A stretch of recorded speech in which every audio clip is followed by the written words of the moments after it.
Hello అందరికీ నమస్తే. నేను మీ Sujitha. Welcome back to my channel. ఈరోజు రెసిపీ వచ్చేసి పెసరట్టు విత్ పల్లి చట్నీ. ఎలా చేసుకుందాం చూద్దాం. ముందు రోజు నైటే ఒక గిన్నెలోకి ఒక గ్లాస్ పెసరపప్పు తీసుకొని శుభ్రంగా కడిగి వాష్ చేసుకొని అందులో కొద్దిగా వాటర్ వేసి నానబెట్టుకోవాలి నైట్ అంతా. మార్నింగ్ వచ్చేసి ఆ వాటర్ అన్నీ వంపేసేసి దాన్ని ఒక మిక్సీ జార్లోకి తీసుకొని అందులోకి కొద్దిగా పచ్చిమిర్చి, కొన్ని అల్లం ముక్కలు, కొద్దిగా సాల్ట్,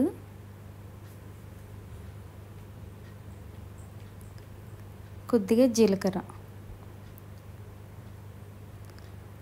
వీటన్నిటిని వేసి మిక్సీ పెట్టి పక్కన ఉంచుకోవాలి. ఈలోగా మనం పల్లి చట్నీ ఎలా చేయాలో చూద్దాము. పల్లి చట్నీ చేయడం కోసము 1 కప్పు పల్లీల్ని దోరగా వేయించేసుకొని స్టవ్ మీడియం ఫ్లేమ్లో పెట్టుకొని వేయించుకోవాలి.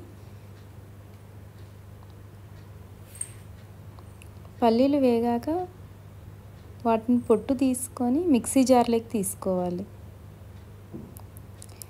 తర్వాత అదే కడాయిలో కొద్దిగా ఆయిల్ హీట్ అయ్యాక పచ్చిమిర్చి, జీలకర్ర వేయాలి.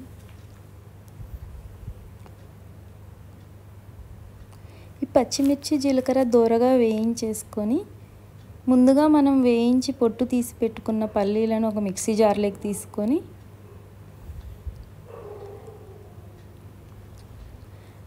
అందులోకి కొద్దిగా కొబ్బరి, సన్నగా తరిగిన కొబ్బరి, ఈ వేయించి పెట్టుకున్న పచ్చిమిర్చి, జీలకర్ర వేసుకొని కొద్దిగా చింతపండు, కొద్దిగా సాల్ట్ వేసుకోవాలి. తగినన్ని కన్సిస్టెన్సీకి తగినన్ని వాటర్ వేసుకొని బాగా మెత్తగా మిక్సీ పట్టుకోవాలి. తర్వాత ఒక కడాయి పెట్టుకొని పోపు వేసుకోవాలి. అందుకోసం కొద్దిగా ఆయిల్ వేసుకొని అందులోకి ఆవాలు, జీలకర్ర, ఎండుమిర్చి, కొద్దిగా కరివేపాకు వీటన్నిటిని వేసుకొని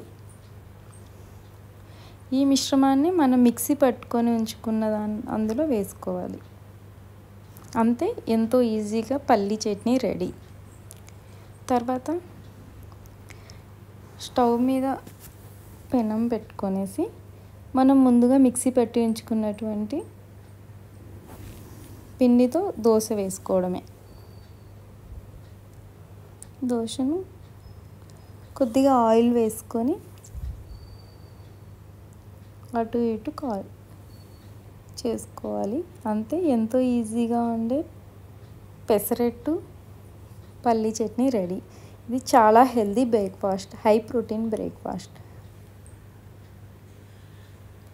మీకు కానీ ఈ వీడియో నచ్చినట్లయితే మా వీడియోస్ని సబ్స్క్రైబ్ చేసుకొని లైక్ చేసి షేర్ చేయండి. Thank you for watching.